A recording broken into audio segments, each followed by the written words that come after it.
ایک ہمارے بزرگ تھے حضرت مولانا محمد علی جلندری صاحب رحمۃ اللہ علیہ، بڑے اکابر علماء میں سے تھے. وہ بڑی اپنے انداز سے بات سمجھایا کرتے تھے. ایک جگہ تقریر فرما رہے ہیں، کہتے یار لوگ پوچھتے ہیں کہ ہم نے تو صرف کلمہ پڑھا تھا نا، ہم نے کون سا یہ بھی کریں گے یہ بھی کریں گے یہ بھی کریں گے یہ بھی کریں گے، ہم نے تو کلمہ پڑھا تھا. اللہ کو اللہ رب مانتے ہیں، حضور کو نبی مانتے ہیں، آخری نبی مانتے ہیں، باقی باتیں کدھر سے آ گئی. انہوں نے مثال دی، انہوں نے کہا دیکھو یار نکاح ہوتا ہے تو دو جملے ہی ہوتے ہیں نا، میں نے نکاح کیا، اس کو میں نے قبول کیا. اس قبول کیا میں کیا کچھ نہیں ہے، لفظ قبول کیا یہ بولا نا. انہوں نے بڑی اچھی مثال سے بات سمجھائی کہ نکاح میں کیا کہتے ہیں، میں نے قبول کیا.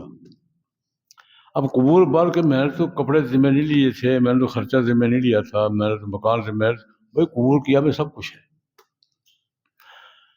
جب اس نے میں نے قبول کیا کہہ دیا تو ساری چیزیں اس کے کھاتے میں آ گئیں.